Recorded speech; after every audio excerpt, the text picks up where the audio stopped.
tayo ngayon sa CM Recto. Dito po mismo sa kahabaan ng avenue na to.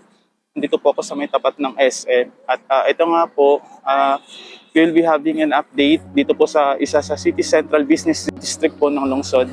Ito naman po yung katapat na university, State University po. So, tara po.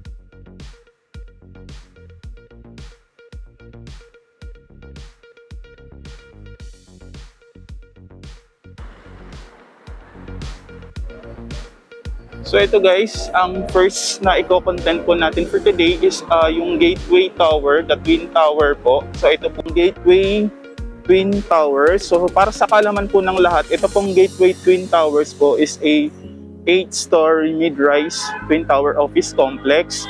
Dito lang po yan sa may likod po mismo ng SM Downtown Premier CDO. So ito po siya ay commercial spaces din po at may office building. So yung first floor niya po is serving as the office and the second floor po commercial building and offices po. Tapos may mga fast food po tulad ng Jollibee. Meron pa po doon may mga drugstores. So ewan ko lang kung andito pa po yung drugstores. Parang feeling ko guys hindi siya 8 stories kasi binilang ko po siya. So nasa 10 story po siya including po yung view deck. Kasi yung height niya po is hindi po siya pang mid-rise, just pang high-rise po siya. Samahan niyo po ako at mag-ikot po muna tayo dito po sa CBD po ng city. So ayun, may ongoing construction po ng State University, the State University US Southern Philippines po. Ayan siya. So this is also a high-rise story building. So ito po yung tatawirin po natin. So may sky bridge po dun sa kabila. Footbridge lang po pala to guys, hindi po siya sky bridge. Kasi yung sky bridge po, dun pa po yun papasok sa may So dadaan po tayo dyan mamaya. Yun nga guys, no? Trivia lang po. This Gateway Twin Towers po is the first building po commenced operating in last 2009 and yung Twin Tower niya po is completed since 2016 po at they are serving po, andito po yung mga bangko, mga clinics and everything po.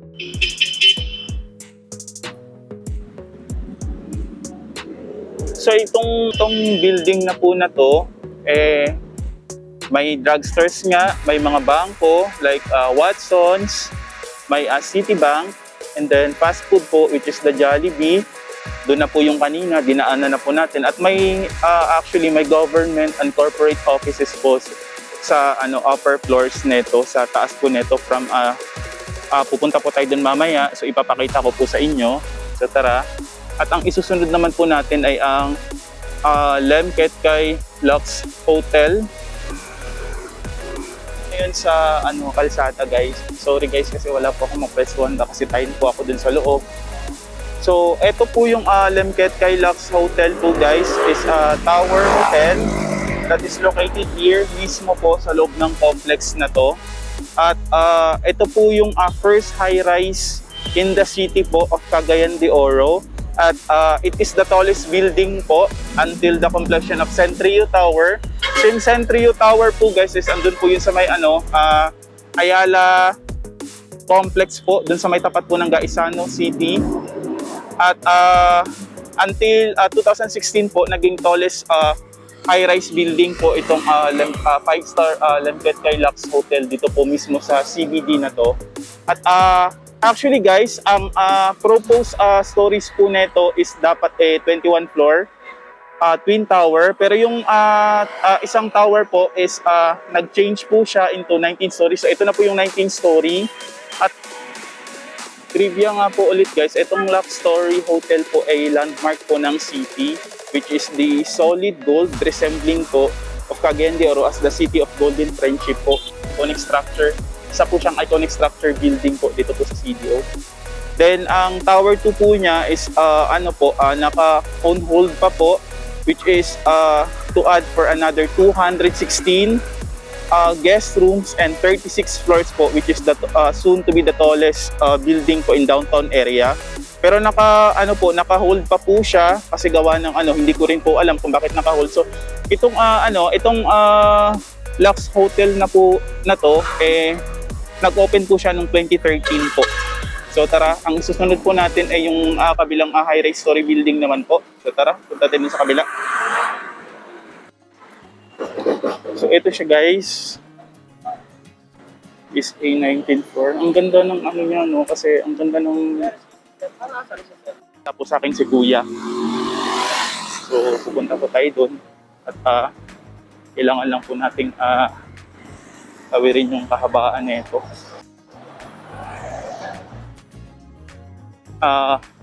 Sinita po ako ng Kuya Guard. Tapos yun, sinagot ko siya. Pero bakit yung iba nakakapasok, nag-video pa nga. Sabi ko ganun. Hindi ko po naipapaalam sa inyo, ito pong mall na to is yung pinaka-first at ang pinakamatandang mall, the oldest mall in the island of Mindanao. So ewan ko lang kung pwede rin pumasok dun mamaya. Diyan.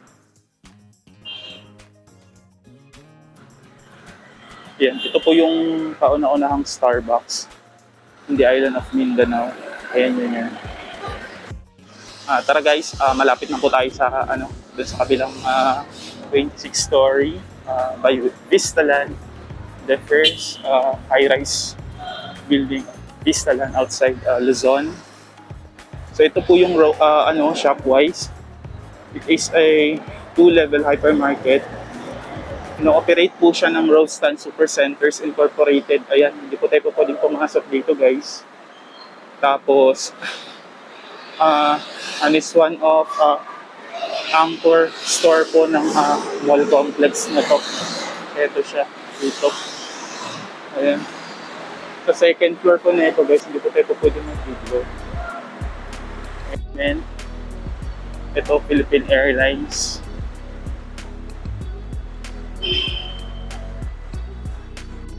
Skybridge. Ito po yung sinasabi ko po sa inyo, Skybridge. Ito. So, dito po tayo sa tapat mismo ng entrance po. Ayun, may mga pasalubong center. Ayan, pasalubong center po yan dyan. Ayan. Ito yung furniture store ng Mandaue. Ito naman yung ACE Medical Center CDO. It is the tallest private hospital, or it is the tallest hospital in the city. Private po siya guys. Guys, CDO, sila po yung city of first dito po sa Mindanao kasi sila po yung unang nagkaroon po ng Starbucks dito po sa Mindanao. Unang McDo, unang Jollibee, fast food, more on fast food kasi sila guys. So, sila po ang binansagang city of first in the island of Mindanao. Tapos, in the Philippines naman po, Quezon City is the city of first, which is the Araneta Center at magiging Garden City in 2030 kasi nag-undergone po sa mga expansions and renovation po sa mga buildings po nila. So, ito naman yung ng Natasha.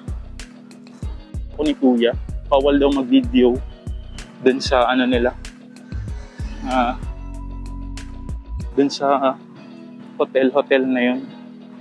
Ito yung guys, Mary Rose Grand Carnival. Ayan. Ito yung guys, Carnival. Ayan. Baka yun yung ongoing construction na high-rise story building dito po sa ayan Yun may crane kasi. Ayan.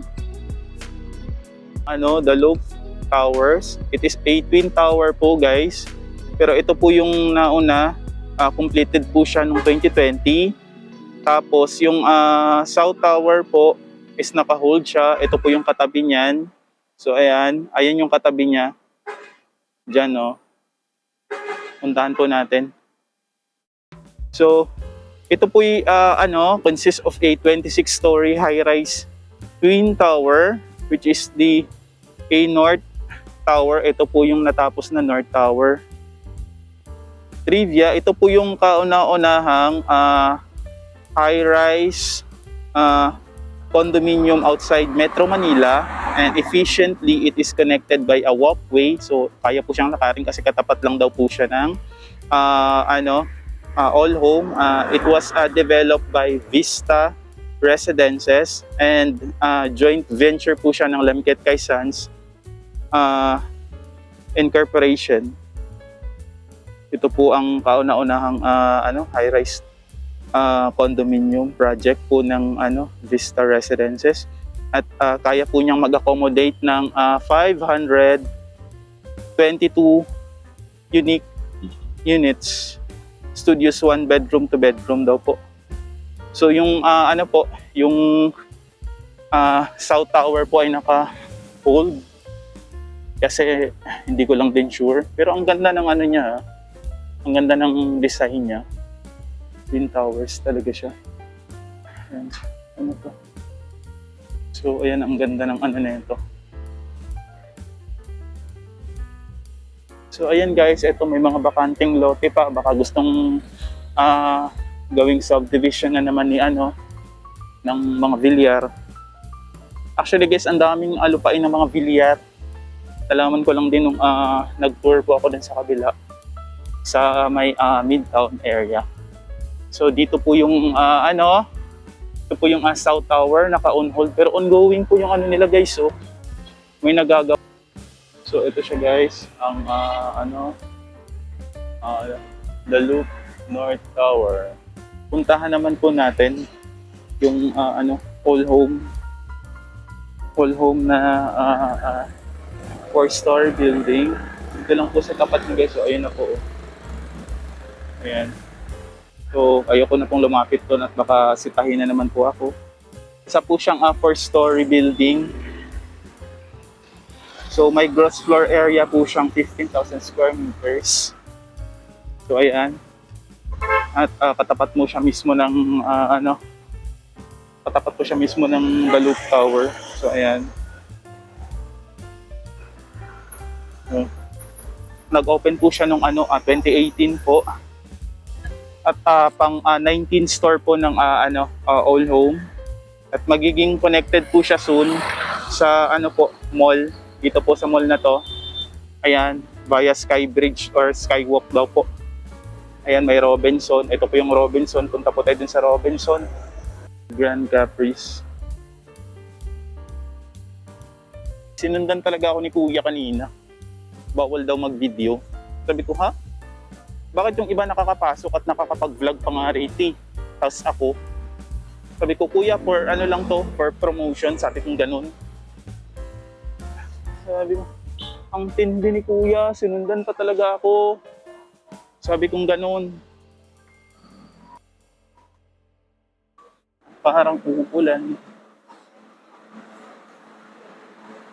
Paakyat na po tayo. Andito po tayo sa underpass. Robinsons naman po yung aanuhin po natin. Tara. Andito po tayo sa Cyber Park po. So, ito po yung Cyber Park ng mall complex na to. Cyber Park. So ayan, BPO. Module 2 BPO and Cyber Park building. So, 4 na palapag po siya.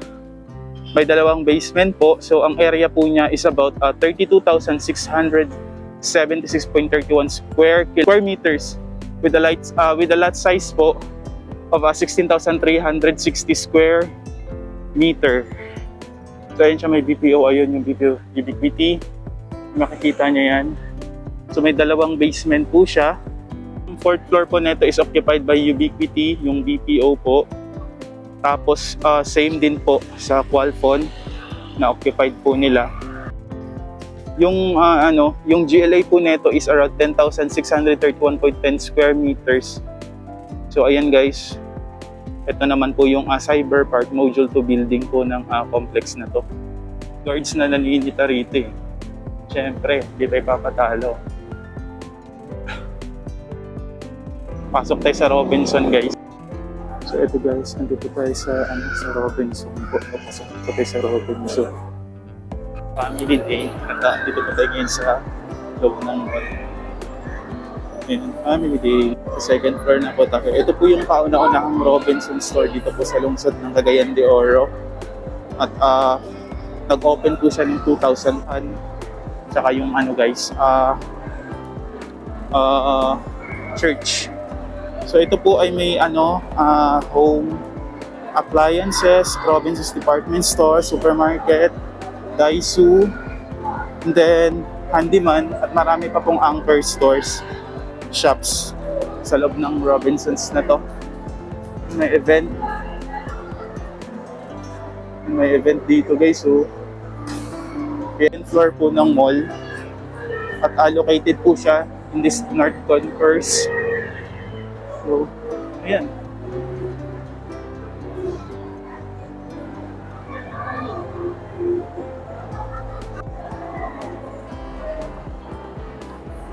Sa sinasabi ko po simbahan. Ayun na nga po. May mga event, ganyan.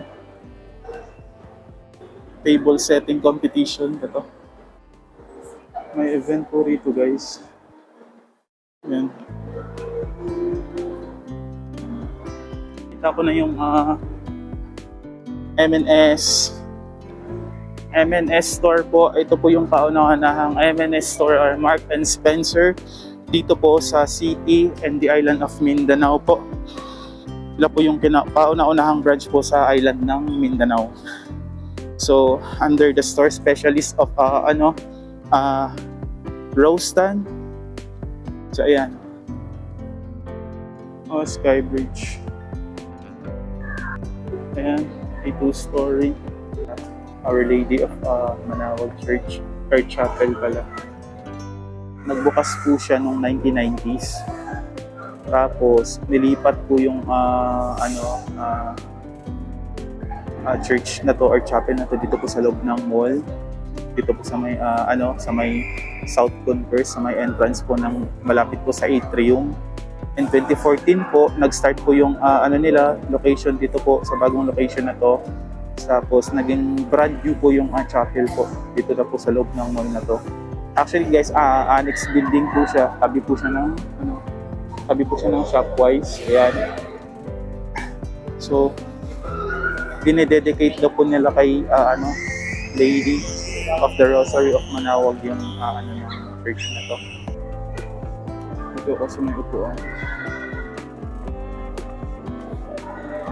Brand new design of the church or chapel sa loob ng mall. Ganito din sa may Cubao, even sa may Gateway Mall.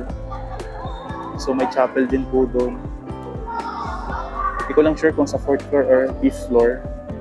Kasi ang lawak po ng Gateway Mall po. May Sky Quantum pa doon. Yung sa ceiling po nila. Ay naalala ko pagka napasok ako rito guys. Para akong nasa Gateway Mall sa may Cubao, sa may Gateway Mall 2.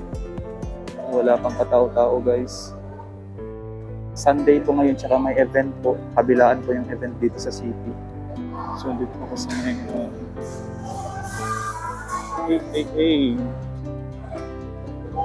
po ng Mark and Spencer dito po sa city and sa loob po ng isla po ng Mindanao. So under po ng Store Specialist Incorporation of Rostan. So ayan guys, the first store in Mindanao Island. Natapos yung content natin for some highlights. So yun muna for today's video guys. Thank you po sa pagsama at panonood kahit na sita-sita po tayo doon kanina sa labas. So thank you po. And I hope nagustuhan niyo po yung video na to, and don't forget to subscribe and like this video for the next content po tayo guys. So road tour naman yung next content natin. Guys. Dito tayo ngayon sa mall. Diba? Saya. It's a family day at may event po. May iba't ibang event po. Lalo dito sa may activity center. palabas na rin po ako. At yun nga. So yan, look at that. Para ko nasa Greenbelt. Yan guys.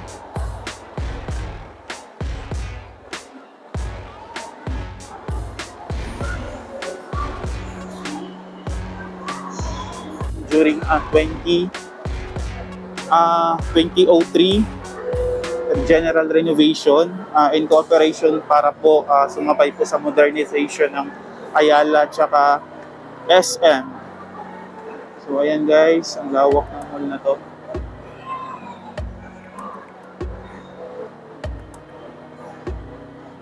So, tara, yun lang muna for today guys sa pagsama, at yun na lang po muna yung ano natin sa palabas na po sa mall. So thank you ulit. Thank you po sa mga bagong subscribers. Salamat po sa mga supporter po. Huwag mong kalimutan mag-subscribe. Bye-bye.